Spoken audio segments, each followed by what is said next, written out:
What's going on, ladies and gents, boys and girls, guardians of all ages, Joker back again, once again. So I've noticed in the community that a lot of people don't quite understand Uldren. Now, I have a video from the past, so some bits of it are not going to be necessarily relative to the story right now, but I think the overall character study of Uldren is still relevant, so I'm just going to re-upload it for all of you to enjoy. What's going on, ladies and gents, boys and girls, guardians of all ages, Joker back again, once again, and Destiny community, you're kinda weird. So in one of my last videos, Pulled Pork, the plot twist we all saw coming, people actually got offended because I thought the Destiny community was more intelligent than it was? What?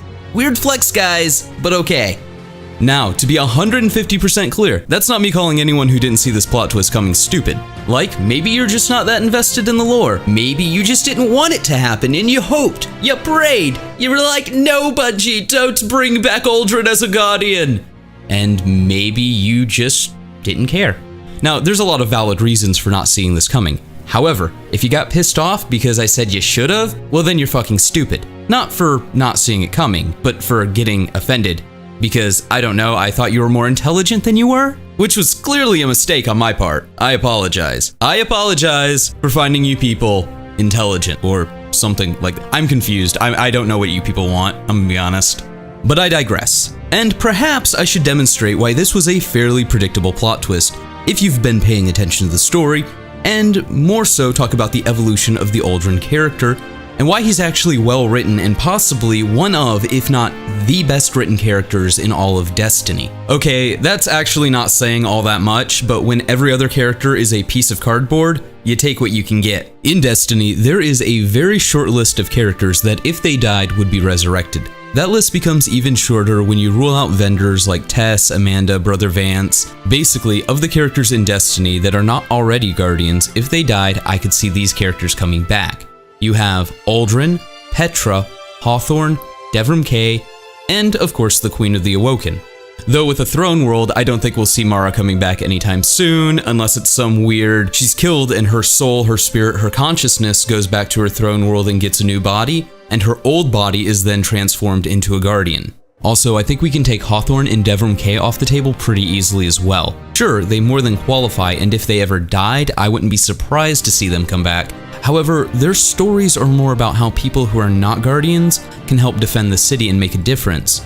Making them Guardians kinda misses the point of their story. Petra also more than qualifies as well, but I think you lose a lot of what Petra is if you erase her memory and change her character. Petra's entire character is built on her devotion to the Queen, for the Queen giving her a purpose. So by process of elimination, that brings us to Uldren. Uldren is the Jaime Lannister of the Destiny universe, and they actually have very similar, if not identical, story arcs. When the player is introduced to Uldren for the first time, he's this smug, arrogant, violent jackass who seems to have this incestuous relationship with his twin sister, the only thing he's truly devoted to. Throughout the lore, we see Uldren doing impulsive and reckless things just to get his sister's attention. He fights his sister's would-be executioner in a duel to the death. He goes to the Black Garden and brings his sister back flowers. He captures a newly risen Guardian. He brings her a baby Ahamkara. He needs to be loved and validated by his sister. He desires intimacy, and this can be displayed by the way the Riven-controlled hallucinations spoke to Uldren, closely, intimately, whispers in the ear. We also see a lot of touching and caressing. This isn't the sort of closeness you share with a sibling, but with a lover. And it really doesn't matter if they ever had any form of incestuous relationship, because we're talking about Uldren's headspace here, him as a character, what he wanted and desired, not necessarily what happened.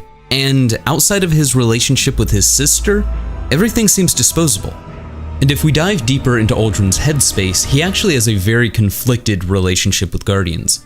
He looks down on the player character and Guardians in general, doing things that we would consider very petty. The card At the Gate, Part 1, gives us a bit of insight to this. Give Uldren Zav a chance to torment a Guardian, and he will take it faster than you can shout Rasputin shot the Traveler, an opinion he lobs onto Guardians' minds whenever he can. He hates the Traveler's horseflies in the way anyone would hate an infant godling issued with a coloring book morality and whining, know-nothing paperweight. They're self-righteous, cocksure, callously instrumental intruders into a system they do not understand. He hates that the most. the ability to move through the world without caring about how it works. He's done everything to Guardians he can think of. Shoot them up, shoot them down, send them on doom quest, dunk their ghost in intolerably stinky sinophenol, drilled holes to bury their obnoxious patrol beacons inside solid rock, trick them into dismantling mighty weapons. But every time he gets into a gunfight, he wonders what it must be like to do this without any sheer raving terror. So we see jealousy and envy. He views Guardians as lesser and foolish because they're blind allegiance to the Traveler, because they can just ignore the way things work. But he also covets that power, because if he had that power, it would better serve him in his blind allegiance to his sister and queen. With that power, he could get the recognition he desires. Part of his hate for Guardians stems from this as well. It was his motivation to take the Black Garden because, quote, if we don't do it, some Guardian will. And the next thing you know, Mara will be inviting them to do Crow's work. Which is essentially what happens after we destroy the heart of the Black Garden. We have the Queen's Wrath event, then we have House of Wolves, and so on and so forth. As a bridge between the city and the reef was built, the less use that Mara had for Uldren, at least in Uldren's mind. And when Uldren does break into the Black Garden, we get this quote, but Uldren can't stop imagining how astonished Mara would be at this place. What if he could bring her here? What if they could explore this place together? We can see Uldren's need for attention and validation again in After the Heart Part 1, which reads, Mara, I picked you flowers. The Queen's retinue parts before Uldren, astonished eyes flickering between his face, his wounds, and the potted flowers cupped in his hands. Some of them see a madman, and they reach for weapons before they remember, this is Uldren, Prince of the Awoken, beneficiary of the Queen's limitless indulgence. Asphodela is the name. He kneels and offers it to his sister. It grew only in the Black Garden until today. We will plant it here, in our domain, where it will take root and flourish. It will remind the people of our twin heritage. For a terrible moment, Mara is unreadable. Then she smiles and beckons. Our brother has obtained the Black Garden and returned to us. Come forward. She peels a single petal from the flower and lays it across her fingertips, holds it up to the light. Magnificent. Ilian, see to it. She passes it off. Uldren swallows protest. He hoped she might plant it herself. Afterwards, in private, she's silent and still. He tells her everything he remembers. Did you see the heart? She asks softly. Uldren and Mara are old. Centuries, if not millennia old. But for the lion's share of this time, Mara has used Uldren, but kept him at an arm's length. In After the Heart Part 2 we read, whatever the heart of that place is, he says pacing, it's a seed, I think. A seed left behind to grow, like a note of glimmer, or the idea strikes him like a thunderbolt, or a tripwire, bait to attract those who would seek out and destroy what they do not understand. Bait for Guardians, bait to mark some milestone in the Traveler's recovery. I told you to never go there, Mara says. Her eyes burn. She draws her cloak tight. Are you not devoted to me? Sister, he says, of course I am. Yet you defy me. Yes, Uldren thinks. Yes. Aren't those the same thing? How could you care at all for something that never surprises you? He feels, suddenly, utterly, alone. Uldren thinks to himself, he wants his sister's approval. He knows and accepts that, but he wants her approval for something that she did not anticipate, did not plan or foresee, and did not account for. He wants her to thank him with surprise. His mentality seems to be, if you hurl yourself away from someone to test the length of your chain, you cannot know the chain's length until it draws you short. Does that make sense? Uldren thinks so. Uldren is afraid so. Either he is truly free of his sister, free to choose to stand at her side, to choose of his own free will, or the chain is longer than he's managed to run. Uldren's seemingly suicidal need for love and attention and validation is in large part Mara's fault, as we see in Ravalanche 3 in a conversation between Mara and Jur Ido. Take a listen. Maybe that's your problem. She flicks Uldren in the chest, leaving a purple bruise fading. What is it with you two anyways? You never talk about him. You never seem to think about him at all. But he's dashing himself to pieces for you. How do you live as his favorite and only sister for so many centuries and hardly ever smile at him? Secrets, Mara thinks.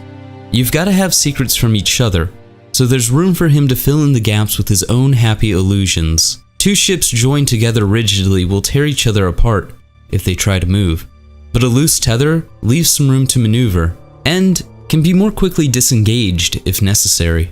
So for all her strength, all of her force of will, all of her power, Mara is still very insecure, and no discussion on Uldren would be complete without talking about his other half, his twin sister, because she is such a significant part of who he is and why he does what he does. Contrary to the strong and competent warrior that we see, Mara, she's broken. Through fate, she was given this power that she never asked for that connects her to all the Awoken.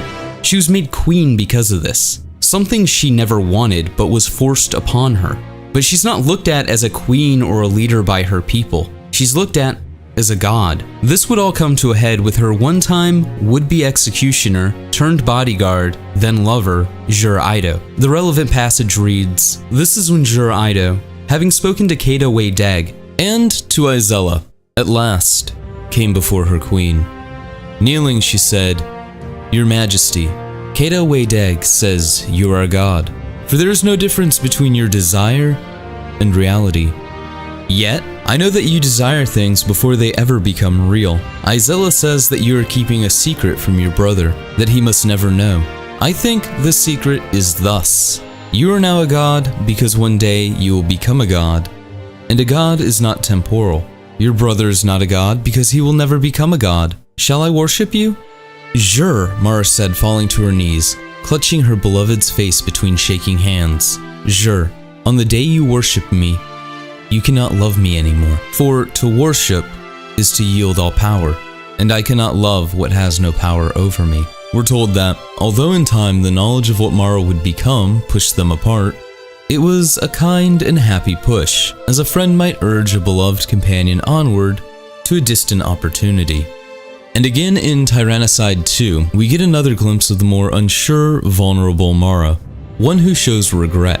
First of all, Mara went into the garden and planted a flower for her mother, who she thought must still live, though she might by now have forgotten her first daughter and her first son.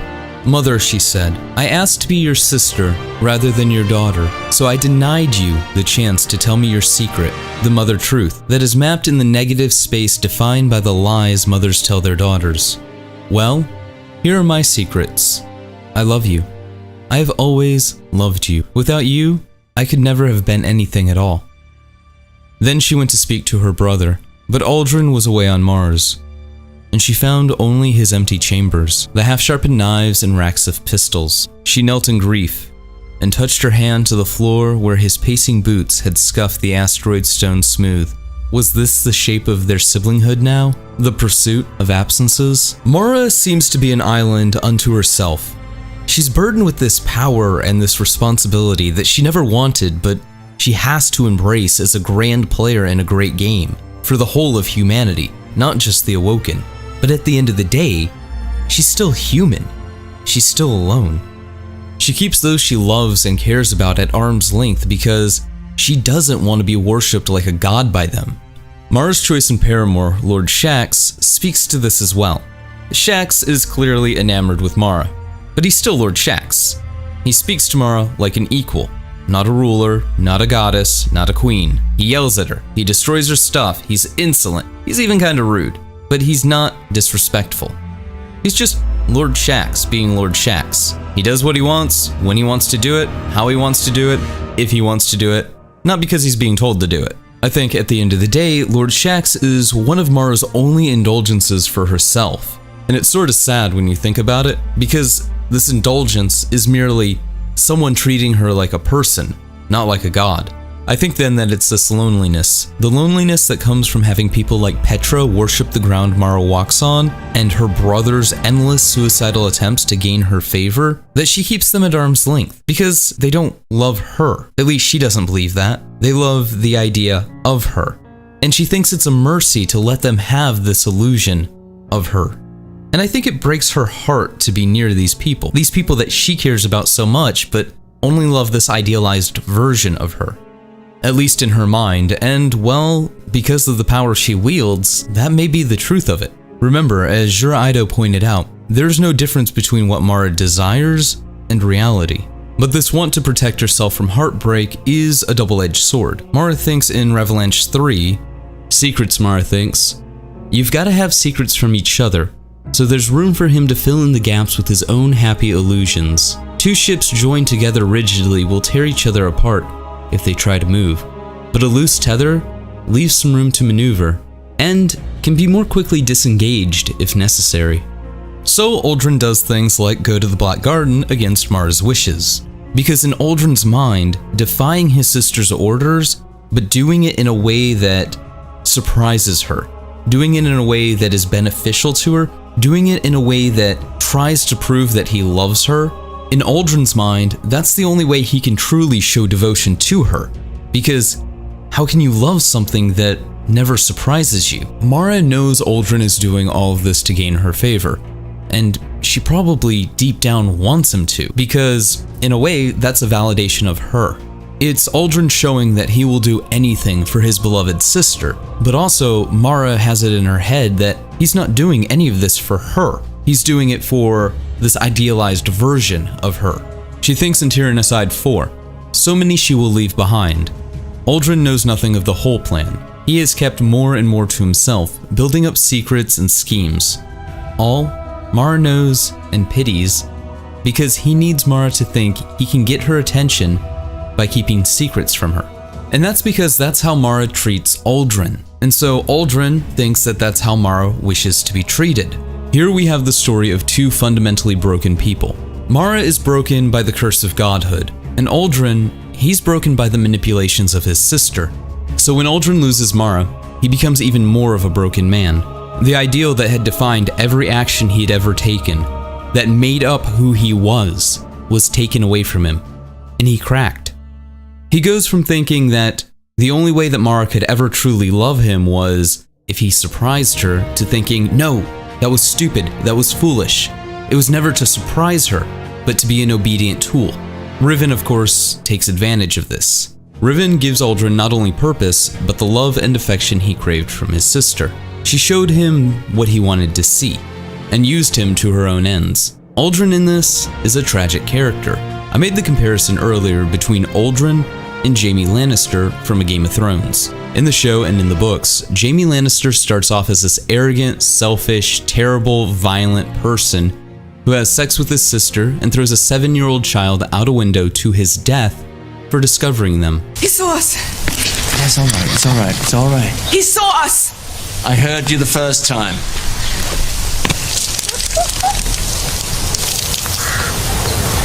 Quite the little climb, aren't you? How old are you, boy? 10. 10.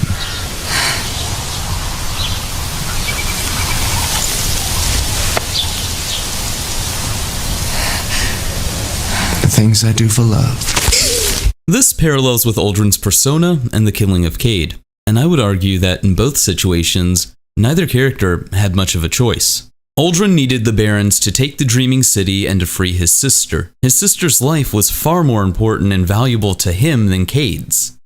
Cade, much like Bran, was simply in the wrong place at the wrong time. What would you do if it was your life on the line and the life of the ones that you loved, versus the life of a complete stranger?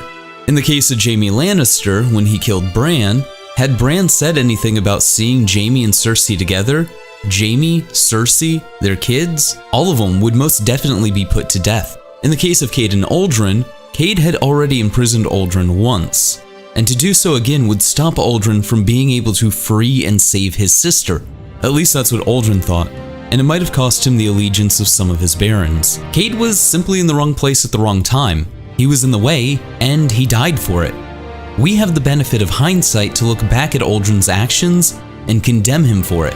Because ultimately, Uldren was wrong. He was being tricked. He was mistaken. He wasn't going to free his sister by killing Cade, by storming the Dreaming City, by doing any of what he did. He was a broken man clinging desperately to shreds of hope. He was insane. However, had Uldren freed his sister? Had everything gone according to plan?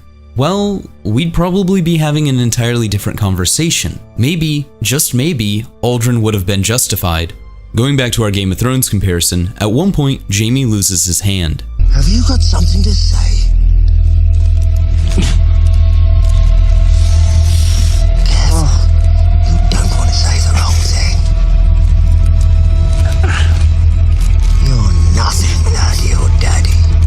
Your daddy ain't here. Never forget that.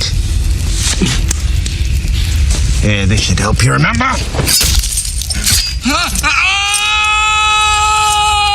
It's in this moment that he loses his glory and his shame, forcing him to, for the first time, take stock of himself. Who is he now, without his hand? This really is a turning point for the character. He loses the only thing that made him worth anything at all. And later on, we get this scene. Then he turned to his pyromancer. Burn them all, he said. Burn them in their homes, burn them in their beds. Tell me if your precious Renly commanded you to kill your own father and stand by while thousands of men, women and children burned alive, would you have done it? Would you have kept your oath then? He judged me guilty the moment he set eyes on me. By what right does the wolf judge the lion? By what right? The Kingslayer! Jaime. My name's Jaime. Much like Jaime in the loss of his hand, with the death of Mara, Uldren lost the thing that made him, that gave him purpose. Everything that Uldren was up until that point was made instantly irrelevant the moment he could no longer seek the love and validation that he so desperately desired from the broken sister that kept him at arm's reach. And this shattered Uldren's already fragile worldview. He built an army, then he betrayed it, then he built one that would be even more loyal to him. But more so, he gave in to the darker nature of the Awoken. He became consumed by the darkness he spent centuries keeping in check, that all Awoken keep in check. At some point, through means made unclear, Riven starts whispering in his ear. We're not told the specifics of how this works, but sufficient to say Riven uses the hope that Uldren had for saving his sister, for getting back what made him him, and put him on a path that would ultimately lead him to us, the only one who could kill Riven. Uldren never really had a chance. He was put in a position where he had no other choice. He had to kill Cade. And this was all the culmination of Savathun's plan to create this perpetual murder machine, starting with the Dreaming City. And this loss of one's identity leads to, in both cases, the death of the character. In Jaime Lannister's case, it was the death of the hardened, not caring, arrogant Kingslayer persona. In Uldren's case, the death was more literal, but how literal can death be in a world with a Deus Ex revive mechanic?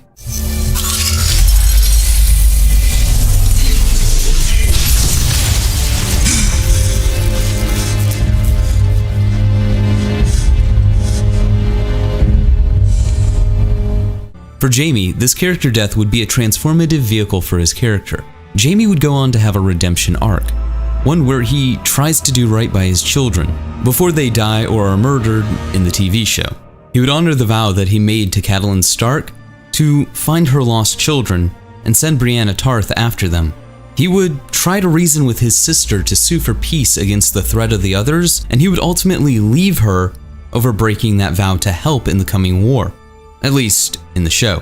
Jaime wants to be remembered not as the Kingslayer that he spent most of his life parading around as, but as a good, loyal, honorable knight. Destiny is a world with a revive mechanism, one that erases the memories of the reborn, one that wipes the proverbial slate clean. However, you can't run from your past. Uldren died scared and alone, railing against those who just couldn't understand what he was doing. The line between light and dark is so very thin. Do you know which side you're on?